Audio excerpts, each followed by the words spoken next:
ఆగిపోయారండి స్వామి, పదండి. ఈ ఇంటిలో చాలా బలమైన శక్తులున్నాయి.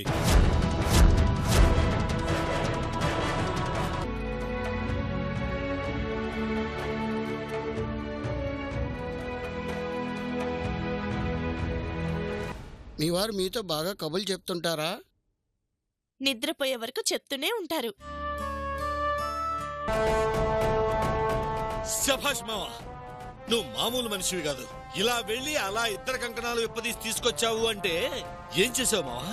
ఈ కాసేపట్లో వాళ్ళకి ఏం చెప్పావు, ఎలా విప్పించావు?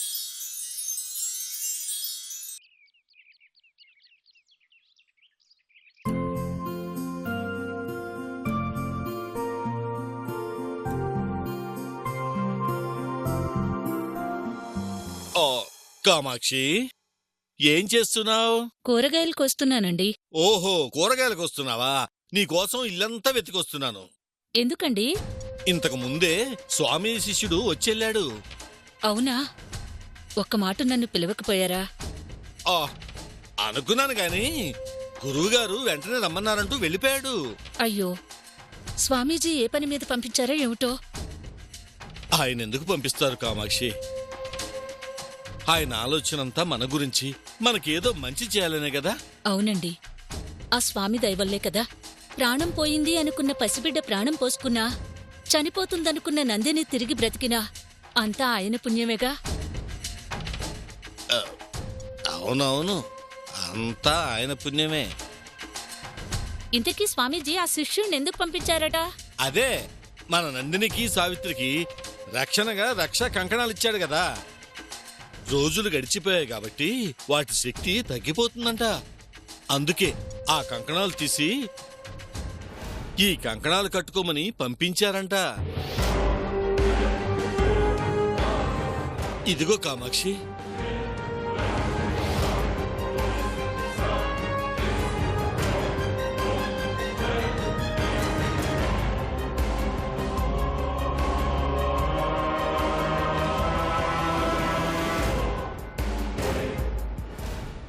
కామాక్షి, వెంటనే ఆ కంకణాలు తీసేసి అమ్మాయి వాళ్ళని కంకణాలు కట్టుకోమని చెప్పు.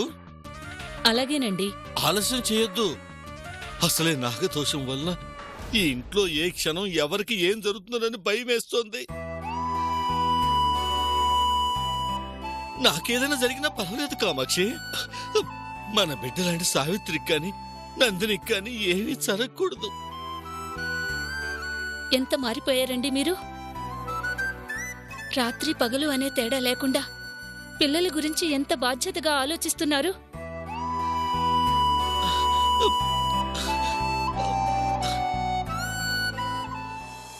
ప్రయోజనమేముంది? ఫలితం దక్కటం లేదుగా. మీరేం బాధపడకండి. మీ మంచి మనసే పిల్లలకి శ్రీరామ రక్ష. ఆ దేవుడు మీరు కోరుకున్నట్లే చేస్తాడు. అందుకే ఆ దేవుడు ఈ దారాల్ని, ఈ కంకణాల్ని పంపించాడు. వెళ్ళి కామాక్షి, వెళ్ళి పిల్లలకి విషయాన్ని చెప్పి కంకణాల్ని దగ్గరుండి కట్టించు. మీరింతగా చెప్పాలా? వెంటనే ఆ కంకణాలు తీయించి ఈ కంకణాలు కట్టిస్తాను. అలాగే కామాక్షి, వెళ్ళు.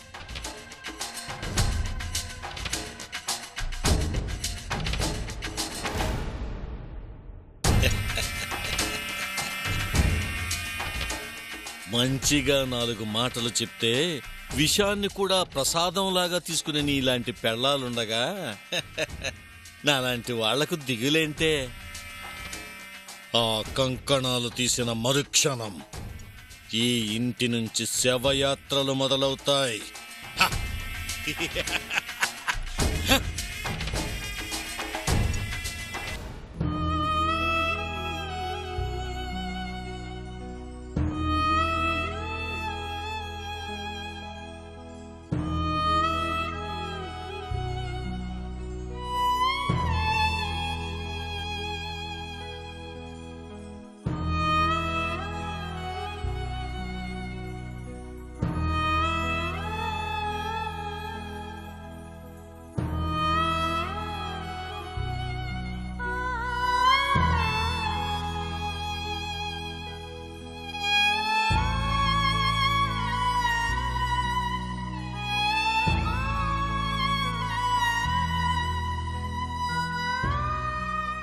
వదినా ఏం ఆలోచిస్తున్నావు? ఆలోచించేదేముంది నందిని, గడిచిపోయిన గతంలో సంతోషాల్ని వెతుక్కుంటున్నాను. ఎంత గుర్తు చేసుకున్నా ఒక్కటి కూడా సంతోషపడే జ్ఞాపకం లేదు. ఎవరికైనా పెళ్లితో కొత్త జీవితం మొదలవుతుంది అంటారు, కానీ మా పెళ్లితో మా ఇద్దరికీ కష్టాలు మొదలయ్యాయి. బాధపడుకోదినా, అన్నీ అవే సర్దుకుంటాయి. అవి సర్దుకోవడం లేదు నందిని, మనం సర్దుకుపోయేలా చేస్తున్నాయి. ఈ కష్టాలన్నీ మాకున్న దోషం వల్లేగా. మీది కాదు, మనది నందిని. ఒక మనిషిని ఇష్టపడ్డాక అతని ఇష్టాలనే కాదు, కష్టాల్ని ప్రేమించాలి. అలా ప్రేమించలేనప్పుడు అది ప్రేమే అవ్వదు. నేను జైలుకి వెళితే చెయ్యని తప్పుని మీద వేసుకుని నా కష్టాన్ని ఆయన తీసుకున్నారు.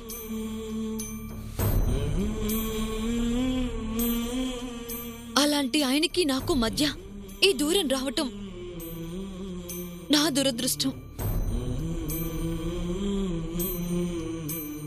కానీ ఆయన కోసం నా కంఠంలో ప్రాణం ఉన్నంత వరకు పోరాడతాను. నువ్వు అన్నయ్య భార్య కావడం తన అదృష్టం. లేదు నందిని, నేనే ఆయన దురదృష్టం. నేనొచ్చాకే ఆయనకి కష్టాలు కన్నీళ్లు పరిచయం అయ్యాయి.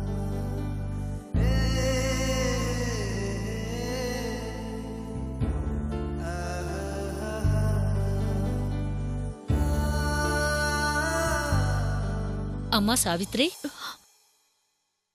ఏంటి పిన్ని? స్వామీజీ గారు ఆయన శిష్యుణ్ణి పంపించారటమ్మా. అవునా? దేనికి పిన్ని? స్వామీజీ మీకిచ్చిన కంకణాలకి రోజులు గడిచే కొద్దీ వాటి శక్తి తగ్గిపోతుందంటమ్మా.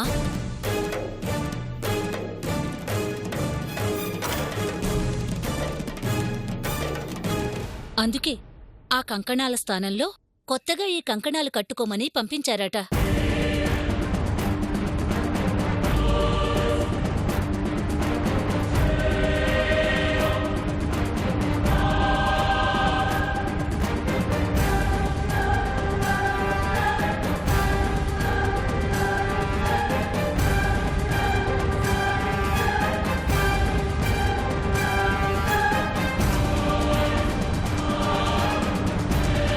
అసలే మన పరిస్థితులు బాగాలేవు. సమయానికి దేవుళ్ళ ఆ స్వామీజీ వచ్చి పూజలు పునస్కారాలు చేశారు కాబట్టి ఏదో ఈ మాత్రం ప్రశాంతంగా ఉన్నాం. అవును పిన్ని, ఆయనే లేకపోతే ఈరోజు నేనుండేదాన్నే కాదు. ఆ స్వామీజీ మన గురించి బాగా ఆలోచిస్తున్నారమ్మా. అందుకే చూసావా, కంకణాల శక్తి తగ్గగానే మనం ఎక్కడ బాధపడతామోనని ఈ కొత్త కంకణాలు పంపించారు. త్వరగా ఆ కంకణాలు తీసేసి ఈ కంకణాలు కట్టుకోండమ్మా. అలాగే పిన్ని.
సావిత్రి,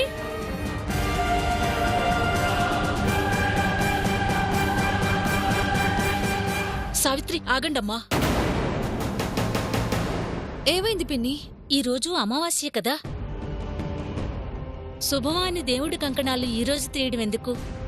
రేపు కట్టుకుందరులేమ్మా. అవునవును, ఈరోజు అమావాస్య కదా, మర్చిపోయాను పిన్ని. ఒక్కరోజుకి ఏమవుతుంది, రేపు కట్టుకుంటానులే. సరేమ్మా.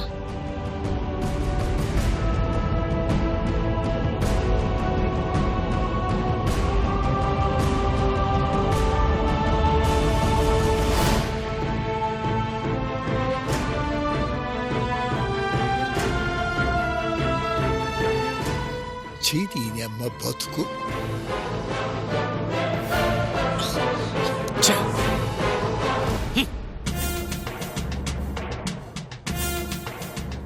ఆహా, ఏం పెళ్ళాన్ని సంపాదించేవాళ్ళుడు.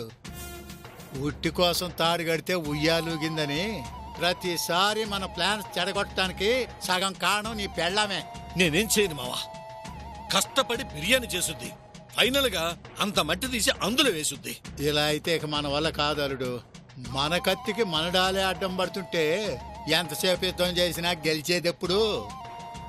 అసలు వీళ్ళందరినీ కాదు మావా, ముందు దాన్ని వేచి పారేస్తే దరిద్రం వదిలిపోద్ది. అబ్బా, వదిలితే వరికోత మిషను, ఆగితే ఆముదం మిషను అన్నట్లు ఏస్తా తీస్తా అంటే ఎట్టా అల్లుడు?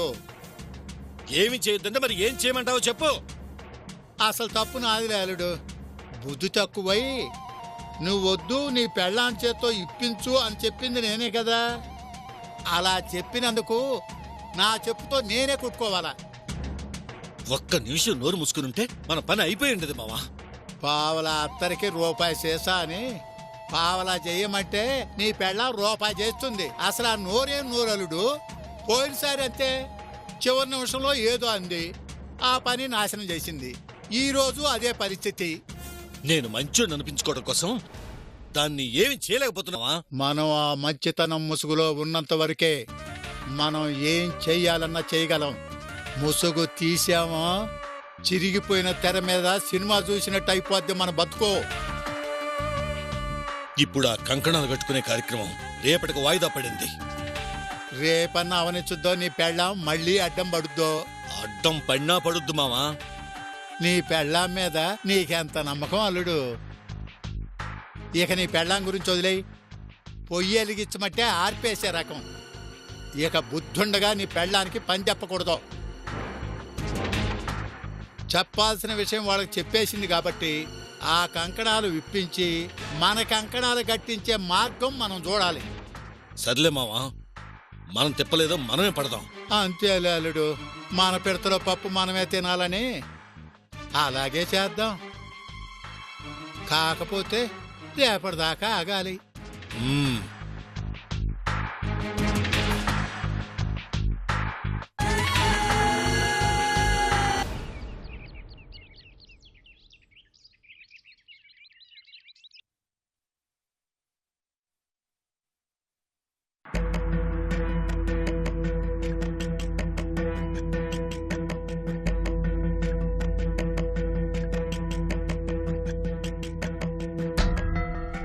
ఇల్లంతా ఇంత ప్రశాంతంగా ఉంది. తనెక్కడికి వెళ్ళిందో?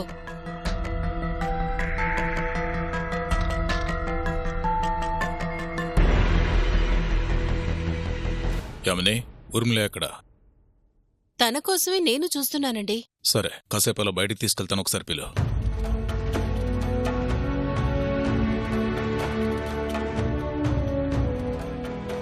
ఊర్మిళ,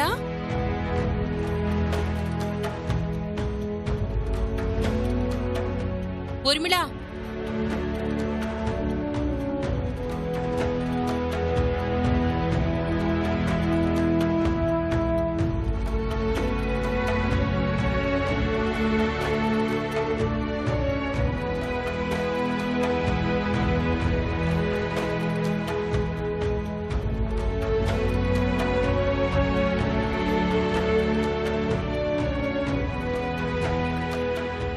ఎంతసేపు?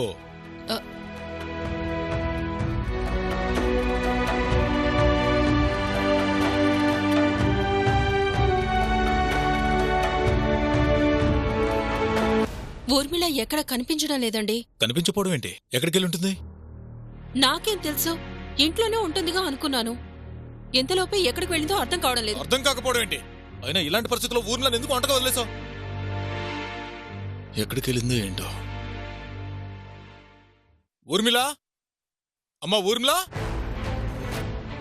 ఊర్మిళ, ఊర్మిళ, ఊర్మిళ, ఊర్మిళ.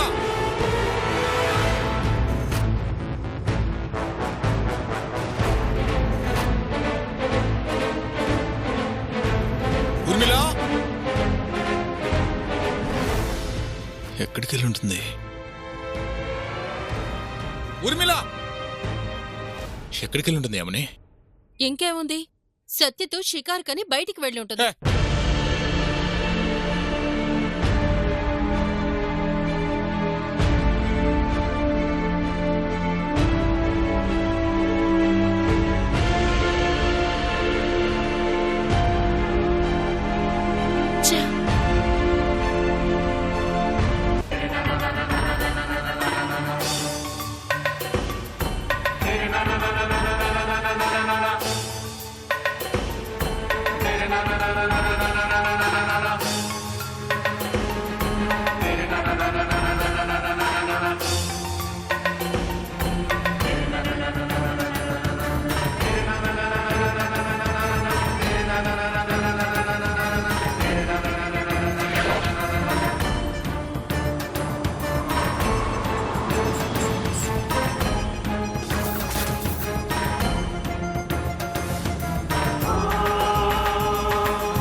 Thank God.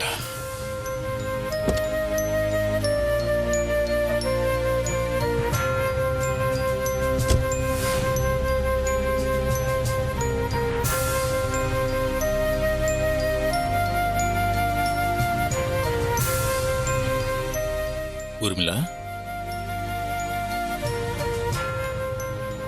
ఊర్మిళ, అన్నయ్య, ఏంటమ్మా ఒక్క మాట కూడా చెప్పకుండా అలా వచ్చా? ముట్టి మనిషిని కాదు కదా అన్నయ్య.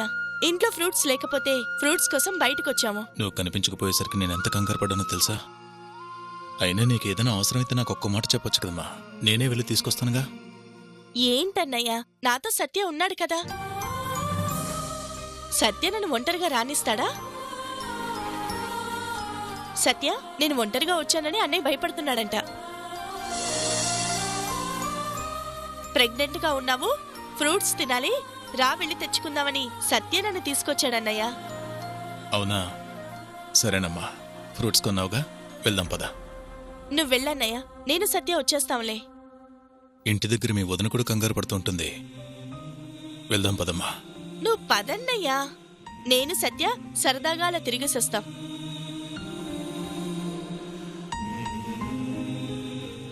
నువ్వు చెప్పు సత్య.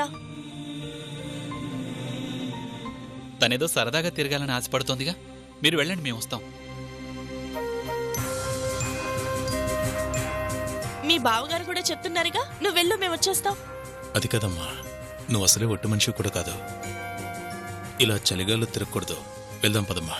పద అంటావు, సత్య వద్దా? సత్యను కూడా రమ్మను. తను ఓకే అంటే నాకు ఓకే. సరేమ్మా. సత్య, వెళ్దాం పద. సర్లే సత్య, అన్నయ్య పాపం మన కోసం ఇంత దూరం వచ్చాడుగా, ఈవినింగ్ మనం బయటికి వెళ్దాంలే. సరే, నీ ఇష్టం.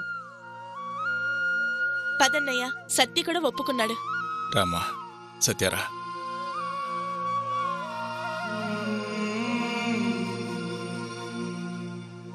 రామ్మా, కూర్చో. సత్య ఎక్కు.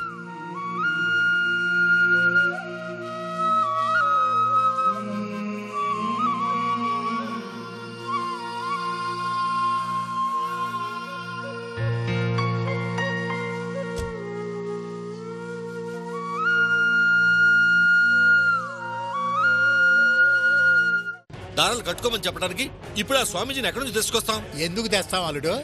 ఈ మాత్రం దానికి ఆ స్వామీజీ రావాలా ఏంటి? చెప్పాల్సిన వాళ్ళతో చెప్పిస్తే వాళ్లే కట్టుకుంటారు.